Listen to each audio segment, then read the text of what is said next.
گناہ کے کام شروع کرے، تو اگر یہ کام کر سکتا ہے کوئی تو اس کے لیے راستے کے کناروں پر بیٹھنا درست ہے، وگرنہ تو نہ بیٹھے۔ متفق علیہ۔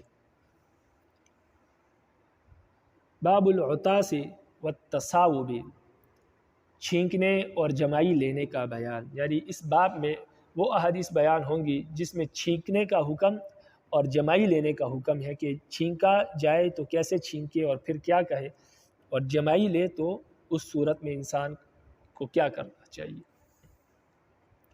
حدیث نمبر 40، عن ابی ہریرہ رضی اللہ تعالی عنہ عن النبی صلی اللہ علیہ وسلم قال، ابو ہریرہ رضی اللہ تعالی عنہ نبی علیہ السلام سے روایت کرتے ہیں کہ نبی علیہ السلام نے فرمایا، ان اللہ یحب العطاس ویکرہ التصاوب، نبی علیہ السلام نے فرمایا اللہ تعالیٰ چھینکنے کو پسند کرتا ہے اور جمائی لینے کو برا سمجھتا ہے، اس لیے کہ چھینک غیر اختیاری طور پر آ جاتی ہے اور اس سے انسان کے پھیپھڑے کھل جاتے ہیں، سانس لینے میں آسانی ہوتی ہے، اور یہ جو جمائی ہے یہ سستی کی وجہ سے آتی ہے، اور سستی میں جب انسان پڑ جاتا ہے تو اس سے عبادت بھی رہ جاتی ہے، ذکر بھی رہ جاتا ہے، تو بہت سے کام اس سے رہ جاتے ہیں، اس لیے رب العالمین کو جمائی پسند نہیں ہے، چھینک پسند نہیں، اس لیے کہ اس سے چستی پیدا ہوتی ہے۔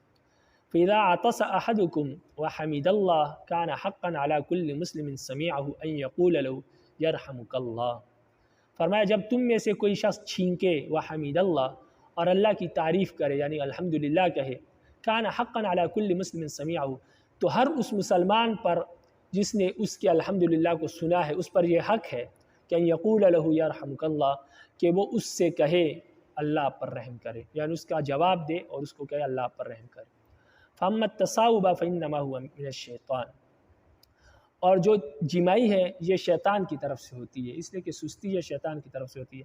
فَإِذَا تَصَاوَبَ أَحَدُكُمْ فَلْيَرُدَّهُ مَا اسْتَطَاعَ، جب تم میں سے کسی شخص کو جمائی آئے تو اس کے روکنے کی بھرپور کوشش کرے، جس حد تک ممکن ہے اس کو روکنے کی کوشش کرے کہ جمائی نہ لے۔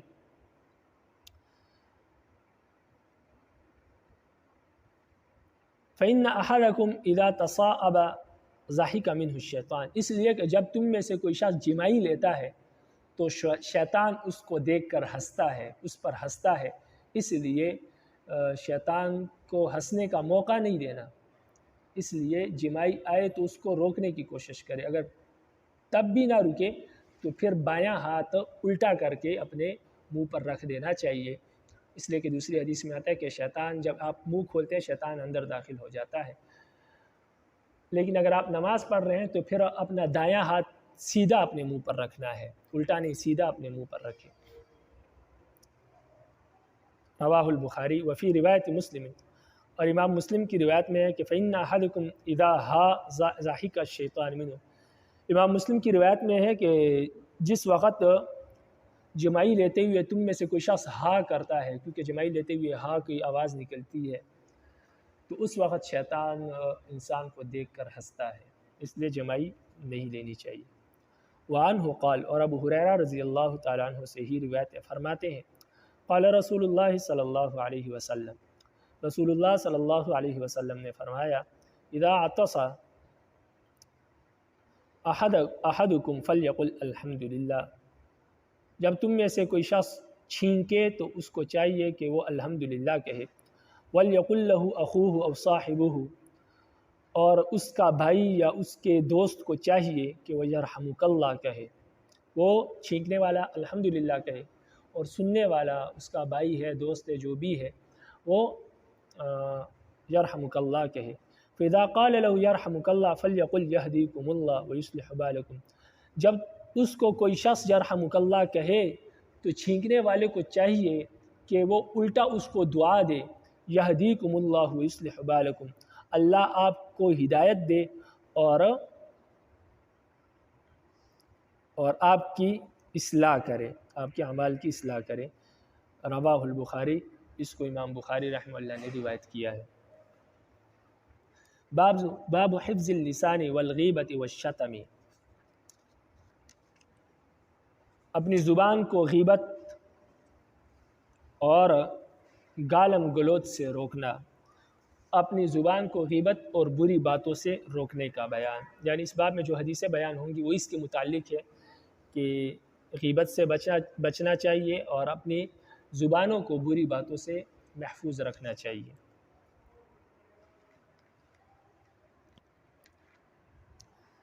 عن سہل بن سعد رضی اللہ تعالیٰ عنہ قال، سہل بن سعد رضی اللہ تعالیٰ عنہ سے روایت ہے، فرماتے ہیں قال رسول اللہ صلی اللہ علیہ وسلم، رسول اللہ صلی اللہ علیہ وسلم نے فرمایا من یضمن لی ما بین لحیتیہ وما بین رجلیہ ازمن لہ الجنہ۔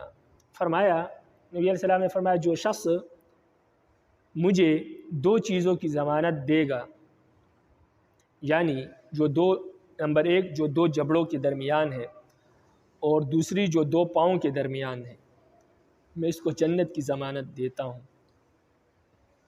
جو مجھے اس چیز کی ضمانت دے جو دو جبڑوں کے درمیان ہے اور اس چیز کی جو دو پاؤں کے درمیان ہے، تو میں اس کو جنت کی ضمانت دیتا ہوں۔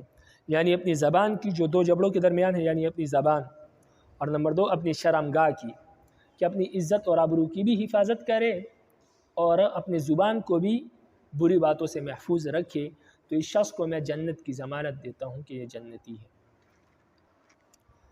حدیث نمبر 42، وعن عبداللہ بن مسعود رضی اللہ تعالیٰ عنہ قال، عبداللہ بن مسعود رضی اللہ تعالیٰ عنہ سے روایت ہے، فرماتے ہیں قال رسول اللہ صلی اللہ علیہ وسلم، رسول اللہ صلی اللہ علیہ وسلم نے فرمایا المسلم فسوق سباب المسلم فسوق وقتالہ کفر۔ نبی علیہ السلام نے فرمایا مسلمان کو گالی دینا گناہ ہے اور اس کو قتل کرنا کفر ہے۔ یعنی مسلمان کو قتل کرنا اتنا بڑا گناہ ہے جتنا کہ انسان کفر کر لے، کفر کے برابر گناہ ہے۔ حدیث نمبر 43، وعن حذیفہ رضی اللہ تعالیٰ عنہ قال، حضرت حذیفہ رضی اللہ تعالیٰ عنہ سے روایت ہے، فرماتے ہیں سمعت رسول اللہ صلی اللہ علیہ وسلم یقول، میں نے رسول اللہ صلی اللہ علیہ وسلم کو سنا، وہ فرما رہے تھے لا يدخل الجنت قطات، فرمایا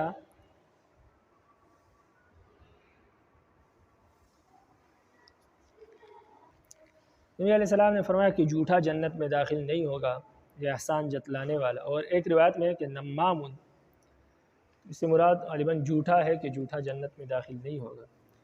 وعن عبداللہ بن مسعود رضی اللہ تعالیٰ عنہ قال، عبداللہ بن مسعود رضی اللہ تعالیٰ عنہ سے روایت ہے، فرماتے ہیں قال رسول اللہ صلی اللہ علیہ وسلم، رسول اللہ صلی اللہ علیہ وسلم نے فرمایا علیکم بالصدق، آپ پر لازم ہے کہ آپ سچ بولو، یعنی سچائی کو لازم پکڑو۔ فإن الصدق یہدی الی البر، اس لیے کہ سچائی نیکی کی طرف رہنمائی کرتی ہے۔ وإن البر یہدی الی الجنہ، اور نیکی جنت میں لے جانے والی ہے۔ یعنی سچ بولے، سچ آپ کو نیکی کی راہ دکھلائے گا اور نیکی آپ کو جنت میں لے جائے گی۔ وما يزال الرجل يصدق ويتحرى الصدق حتى يكتب عند اللہ صدیقا، فرمایا کہ آدمی مسلسل سچ بولتا رہتا ہے اور سچ ہی سوچتا ہے، سچ بولتا ہے اور سچ ہی سوچتا ہے، یہاں تک کہ وہ اللہ کے ہاں صدیق لکھا جاتا ہے۔ یعنی لوح محفوظ میں اس کا نام صدیق پڑ جاتا ہے، اس کا نام وہاں پر صدیق لکھا جاتا ہے۔ اور وَإِيَّاكُمْ وَالْكِذْبَ، فرمایا کہ جھوٹ سے بچو۔ فَإِنَّ الْكِذْبَ يَهْدِي إِلَى الْفُجُورِ، اس لیے کہ جھوٹ جو ہے انسان کو گناہ کی طرف لے جاتا ہے۔ وَإِنَّ الْفُجُورَ يَهْدِي إِلَى النَّارِ، اور گناہ انسان کو جہنم میں لے جاتا ہے۔ وَمَا يَزَالُ الرَّجُلُ يَكْذِبُ وَيَتَحَرَّى الْكِذْبَ، اور انسان مسلسل جھوٹ بولتا ہے اور جھوٹ ہی سوچتا رہتا ہے۔ حَتَّى يُكْتَبَ عِندَ اللَّهِ كَاذِبًا، یہاں تک کہ اللہ کے ہاں وہ کذاب لکھا جاتا ہے، یعنی جھوٹا لکھا جاتا ہے، اس کا نام جھوٹا پڑ جاتا ہے، لوح محفوظ میں اس کو جھوٹا لکھا جاتا ہے۔ وفی روایت المسلم، اور امام مسلم کی روایت میں ہے کہ نبی علیہ السلام نے فرمایا ان الصدق بر وان البر یہدی الی الجنہ، فرمایا سچ گوئی جو ہے یہ نیکی ہے اور نیکی جنت میں لے جانے والی ہے۔ وان الکذب فجور، اور گناہ جو ہے جھوٹ جو ہے یہ گناہ ہے۔ ان الفجور یہدی الی النار، اور گناہ جہنم میں لے جانے والی ہے۔ حدیث نمبر 44، وعن ابی ہریرہ رضی اللہ تعالی عنہ، ابو ہریرہ رضی اللہ تعالیٰ عنہ سے روایت ہے ان رسول اللہ صلی اللہ علیہ وسلم رسول اللہ صلی اللہ علیہ وسلم نے فرمایا اتدرون ما الغیبہ، فرمایا کیا تم جانتے ہو کہ غیبت کیا ہے؟ قالوا اللہ ورسولہ اعلم، فرمایا صحابہ نے کہا کہ اللہ اور اللہ کا رسول ہی بہتر جانتے ہیں کہ غیبت کیا ہے۔ قال، نبی علیہ السلام نے فرمایا ذکرک اخاک بما یکرہ، فرمایا تم اپنے بھائی کا ذکر اس انداز سے کرو جو اسے ناپسند ہو تو وہ غیبت ہے، یعنی اپنے بھائی کے بارے میں ایسی بات کرنا، بھائی سے مراد مسلمان ہے، مسلمان کے بارے میں ایسی بات کرنا جو اسے ناپسند ہو تو وہ غیبت ہے، اس کے پیٹھ پیچھے ایسی بات کرنا جو اسے ناپسند ہو، ناگوار ہو تو یہ غیبت ہے۔ قیل افرأیت ان کان فی اخی ما اقول، قال ان کان فیہ ما تقول فقد اغتبتہ وان لم یکن فیہ ما تقول فقد بہتہ۔ نبی علیہ السلام سے پوچھا گیا کہ اگر ہم جو بات کر رہے ہیں وہ اس میں موجود ہو تو پھر، یعنی ہم اپنے بھائی کے بارے میں، مسلمان کے بارے میں جو بات کر رہے ہیں اگر وہ بات واقعی اس میں موجود ہو، ہم سچ کہہ رہے ہوں لیکن اس کے پیٹھ کے پیچھے کہہ رہے ہوں، تو پھر نبی علیہ السلام نے فرمایا اگر آپ جو کہہ رہے ہو وہ اس میں موجود ہے تو یہ غیبت ہے۔ اگر آپ نے اس کے بارے میں ایسی بات کہی ہے جو اس میں موجود ہے تو آپ نے اس کی غیبت کی، اور اگر آپ نے ایسی بات کہی ہے کسی مسلمان کے بارے میں جو اس میں موجود ہی نہیں ہے تو پھر آپ نے اس پر بہتان باندھا ہے، تو بہتان غیبت سے بھی سخت ہے۔ تو بعض لوگ کہتے ہیں ہم سچ بول رہے ہیں، غیبت تو نہیں کر رہے، سچ بول رہے ہیں، تو سچ بولنا ہی غیبت ہے، جھوٹ بولنا یہ تو بہتان ہے۔ اگر اسلامی شریعت ہو تو وہ عدالت میں دعویٰ دائر کر سکتا ہے کہ میرے بارے میں اس نے یہ دعویٰ کیا ہے، اگر آپ نے وہ دعویٰ ثابت کیا پھر جو آپ نے جھوٹ بولا ہے تب تو ٹھیک ہے، اور اگر ثابت نہ کر سکے تو پھر آپ کوڑے کے لیے تیار ہو جائیں، جو قاضی حکم دے گا اس کے مطابق آپ کے ساتھ معاملہ ہوگا۔ وفی روایت اذا قلت لأخیک ما فیہ فقد اغتبتہ اذا قلت ما لیس فیہ فقد بہتہ، اور ایک روایت میں ہے کہ جب آپ اپنے بھائی کے بارے میں وہ بات کہے جو اس میں موجود ہو تو آپ نے اس کی غیبت کی، اور جب آپ اس کے بارے میں وہ بات کہے جو اس میں موجود نہ ہو تو گویا آپ نے اس پر بہتان لگایا۔ حدیث نمبر 45۔ وعن ابن مسعود رضی اللہ تعالیٰ عنہ قال، عبداللہ ابن مسعود رضی اللہ تعالیٰ عنہ سے روایت ہے، فرماتے ہیں قال رسول اللہ صلی اللہ علیہ وسلم، رسول اللہ صلی اللہ علیہ وسلم نے فرمایا لیس المؤمن بالطعان ولا باللعان ولا الفحاش ولا البذی، نبی علیہ السلام نے فرمایا مومن طعنہ دینے والا، لعنت کرنے والا، فحش گوئی کرنے والا اور زبان درازی کرنے والا نہیں ہوتا، یعنی مومن نہ طعنہ دیتا ہے کسی کو، نہ کسی پر لعنت کرتا ہے، نہ فحش گوئی کرتا ہے اور نہ زبان درازی کرتا ہے، یہ مومن کی نشانی ہے۔ وہ راضی برضا رہتا ہے اور ہر وقت اطمینان اور سکون میں رہتا ہے، کیونکہ اس کا دل اللہ کے ساتھ جڑا ہوتا ہے۔ جب اللہ کے ساتھ دل جڑ جائے تو ہمیشہ سکون ہوتا ہے دل میں، اور جب انسان کے دل میں سکون ہوتا ہے تو وہ بری عادتوں کی طرف مائل نہیں ہوتا، اور جو لوگ بے سکون ہوتے ہیں تو وہ اس طرح کی حرکتیں کرتے ہیں۔ تو چونکہ مسلمان جو ہوتا ہے پرسکون ہوتا ہے، تسکین ہوتی ہے، اسے ہمیشہ خوش رہتا ہے، تو اس سے یہ چیزیں صادر نہیں ہوتی، اس لیے اپنے دلوں کو اللہ کے ساتھ جوڑے تو اس سے انسان خوش اخلاق بن جاتا ہے۔ تو خوش اخلاقی بھی اسلام کی نعمت سے آتی ہے، اللہ کی عبادت سے آتی ہے، اللہ کے ساتھ راضی رہنے سے آتی ہے۔ رواہ ترمذی والبہقی، اس حدیث کو امام ترمذی نے روایت کیا ہے، والبہقی اور امام بہقی نے، وفی آخرہ لہو، اور امام بہقی نے اس حدیث کے آخر میں یہ بات بھی فرمائی ہے کہ وللفاحش البذی، کہ مسلمان نہ فحشگوئی کرنے والا ہوتا ہے اور نہ ہی زبان دراز۔ وقال ترمذی ھذا حدیث غریب، اور امام ترمذی نے فرمایا کہ یہ حدیث غریب ہے۔ غریب جس کو چند ایک دو صحابہ نے روایت کیا اس کو غریب کہتے ہیں۔ حدیث نمبر 46۔ عن ابی ہریرہ رضی اللہ تعالیٰ عنہ قال، ابو ہریرہ رضی اللہ تعالیٰ عنہ سے روایت ہے، فرماتے ہیں قال رسول اللہ، فرماتے ہیں قلت یا رسول اللہ، میں نے کہا کہ اللہ کے رسول، من احق بحسن صحبتی، فرمایا میرے متعلقین میں سے سب سے زیادہ کون اس بات کا لائق ہے کہ میں اس کے ساتھ حسن سلوک کے ساتھ پیش آؤں؟ قال نبی علیہ السلام نے فرمایا امک، آپ کی ماں سب سے زیادہ حقدار ہے کہ آپ ان کے ساتھ حسن سلوک سے پیش آئے۔ قال ثم، میں نے کہا کہ پھر کون ہے؟ ثم من؟ قال امک، فرمایا کہ آپ کی ماں۔ قال ثم من، پھر میں نے کہا کہ پھر کون ہے؟ فرمایا امک، آپ کی ماں ہے۔ قال ثم من، پھر کہا کہ پھر کون ہے؟ قال ابوک، کہ آپ کے والد ہیں۔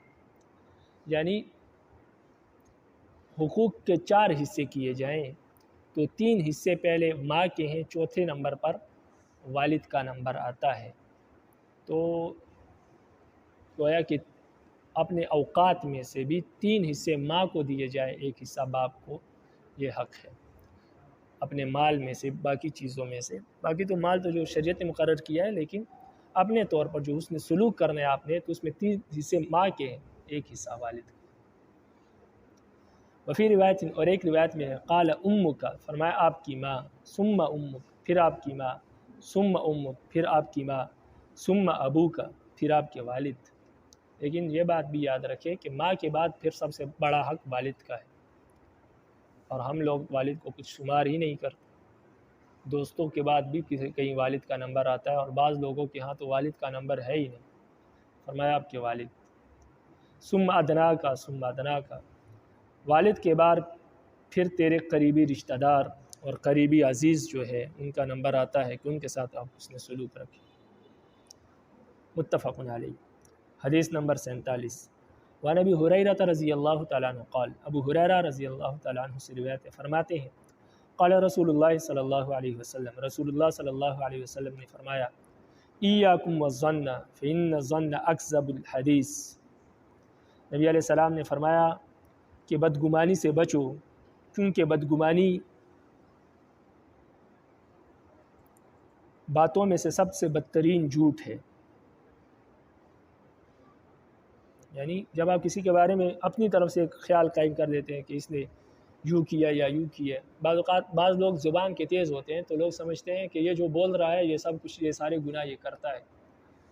تو جب تک آپ کسی کو دیکھ نہ لے کسی کو گناہ پر، تو بلا وجہ کسی کے بارے میں بدگمانی قائم نہیں کرنی چاہیے۔ یعنی جس طرح ہوتا ہے کہ بعض اوقات آپ بیٹھے ہیں، کوئی شخص آیا آپ سے سلام نہیں کیا، تو اس نے دیکھا نہیں ہوگا آپ کو، بعد میں آپ سے سلام کرے اور آپ کہے کہ پہلے آپ نے نہیں کیا، اور آپ قلع کرے اور وہ کہے کہ نہیں میں نے نہیں دیکھا، اور آپ خود سے کہے کہ نہیں آپ نے جان بوجھ کر سلام نہیں کیا، تو یہ بدگمانی ہے۔ ممکن ہے اس نے نہ دیکھا ہو، تو بدگمانی قائم نہیں کرنی چاہیے، بدگمانی کا اسلام جو ہے درس نہیں دیتا، اس لیے کہ یہ بھی ایک جھوٹ ہے۔ ولا تحسوا ولا تجسسوا، اور لوگوں کی خبریں معلوم نہ کرو کہ کوئی کون کیا کر رہا ہے، کوئی کیا کر رہا ہے۔ اسی طرح جاسوسی بھی نہ کرو، ولا تجسسوا، جاسوسی بھی نہ کرو لوگوں کی، یہ بھی اچھی عادت نہیں ہے، برے اخلاق میں سے۔ ولا تناحشوا، اور اسی طرح لوگوں سے کھوٹ نہ رکھو، دل میں کینہ نہ رکھو۔ ولا تحاسدوا، حسد بھی نہ کرو، کینہ بلا وجہ کسی کا دل میں یہ کرنا کہ اس کو میں نقصان پہنچاؤں گا یا اس کو نقصان پہنچے، برا سوچنا کسی کے۔ اور حسد کہتے ہیں کسی کی نعمت کو، کسی کے پاس کوئی نعمت ہے اس کو دیکھ کر یہ سوچنا اور یہ کہنا کہ اللہ اسے یہ نعمت چھین لے اور مجھے دے دے، یا مجھے نہ بھی دے لیکن اس سے چھین لے، تو حسد بھی نہیں کرنا، یہ بھی گناہ ہے۔ ولا تباغضوا ولا تدبروا، اور بغض بھی نہ رکھو، دشمنی بھی نہ پالو کسی کے دل میں، اپنے دل میں کسی کے لیے دشمنی نہ پالو۔ ولا تدبروا، اور غیبت بھی نہ کرو، اس لیے کہ غیبت بھی اپنے بھائی کا گوشت کھانے کے مترادف ہے، وہ بھی مردہ بھائی۔ وَكُونُوا عِبَادَ اللَّهِ إِخْوَانًا، اور اللہ کے بندے اور بھائی بھائی بن کر رہو، اللہ کے بندے بن کر، اللہ کی رضا کے لیے بھائی بھائی بن کر رہو، جس طرح بھائیوں میں محبت ہوتی اس طرح رہو۔ وفی روایت ولا تنافسوا، اور ایک روایت میں ہے کہ ہرس نہ کرو، لالچ نہ کرو، لالچ بری بلا ہے، انسان کو دنیا اور آخرت دونوں میں ذلیل اور رسوا کرتی ہے۔ متفق علیہ۔ حدیث نمبر 48، وعن نواس بن سمعان رضی اللہ تعالیٰ عنہ، نواس بن سمعان رضی اللہ تعالیٰ عنہ سے روایت ہے، فرماتے ہیں سألت رسول اللہ صلی اللہ علیہ وسلم عن البر والاسم، فرماتے ہیں کہ میں نے نبی علیہ السلام سے نیکی اور برائی کے بارے میں پوچھا، یعنی حسن اچھے اخلاق اور برے اخلاق کے بارے میں، یعنی نیکی اور گناہ کے بارے میں پوچھا۔ قال نبی علیہ السلام نے فقال نبی علیہ السلام نے فرمایا البر حسن الخلق، اچھے اخلاق یہ نیکی ہے۔ نیکی کسے کہتے ہیں؟ اچھے اخلاق جو ہے یہ نیکی ہے۔ والاسم ما حاک فی صدرک وکرہت ان یطلع الناس علیہ، اور گناہ وہ ہے جو تیرے سینے میں تردد کرے، یعنی کسی کام پر آپ کو شک ہو جائے کہ یہ کام ٹھیک نہیں ہے، یا آپ کا دل، آپ کا ضمیر مطمئن نہ ہو، تو سمجھو یہ گناہ ہے، اس سے بچو۔ یہ نبی علیہ السلام نے بہت آسان چیز بتا دی۔ بعض لوگ کشمکش میں رہتے ہیں، تو جب ایک چیز آپ کا دل نہ مانے نا تو سمجھ لے کہ یہ گناہ ہے۔ نبی علیہ السلام نے فرمایا جو چیز آپ کے دل میں شک پیدا کرے، یعنی آپ کا دل نہ مانے، آپ کے دل میں تذبذب ہو، شک ہو، تو وہ گناہ ہے، اس کو چھوڑ۔ وَكَرِهْتَ أَن يَطْلَعَ النَّاسُ عَلَيْهِ، اور دوسری بات یہ ہے کہ اس کے بارے میں لوگوں کو معلوم ہو جانا، اس کو آپ ناپسند کرتے ہو، اور آپ اس بات کو ناپسند جانو کہ لوگ اس پر مطلع ہو۔ یعنی گناہ دو چیزوں سے آپ سمجھیں، ایک تو آپ کے دل اس پر مطمئن نہ ہو، آپ تذبذب کے شکار ہو، دوسری بات یہ کہ آپ کے اس کام کا اگر لوگوں کو پتہ لگے تو آپ کو یہ پسند نہ ہو، یعنی آپ یہ پسند نہیں کرتے کہ میرے اس کام کا لوگوں کو پتہ لگ جائے، تو اس کا مطلب یہ کہ یہ گناہ ہے، تبھی تو آپ اس کا لوگوں کا اس بات پر مطلع ہونے کو آپ ناپسند کرتے ہیں۔ اگر یہ اچھی بات ہوتی، نیکی ہوتی، تو کبھی آپ ناپسند نہ کرتے۔ تو یہ گناہ ہے۔ تو دو چیزیں سمجھ لیں کہ آپ کے دل میں کھٹکا پیدا ہو جائے، اور اس کام پر لوگوں کے اس کام پر لوگوں کا مطلع ہونا آپ کو ناپسند ہو، تو سمجھ لو یہ گناہ ہے، اس کام کو چھوڑ دینا چاہیے۔ حدیث نمبر 49، وعن ابی ذر رضی اللہ تعالیٰ عنہ، ابو ذر رضی اللہ تعالیٰ عنہ سے روایت ہے، فرماتے ہیں قال علی رسول اللہ صلی اللہ علیہ وسلم، رسول اللہ صلی اللہ علیہ وسلم نے مجھ سے فرمایا اتق اللہ حیث ما کنت، فرمایا آپ جہاں بھی رہو اللہ سے ڈرتے رہو۔ اللہ کی ڈر ہی تمام نیکیوں کی جڑ ہے اور تمام برائیوں سے بچنے کا ذریعہ ہے۔ واتبع السیئۃ الحسنہ تمنحها،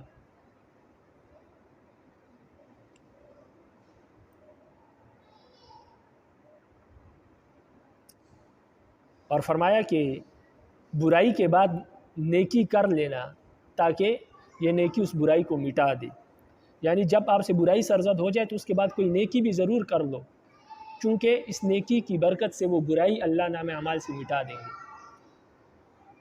وخالق الناس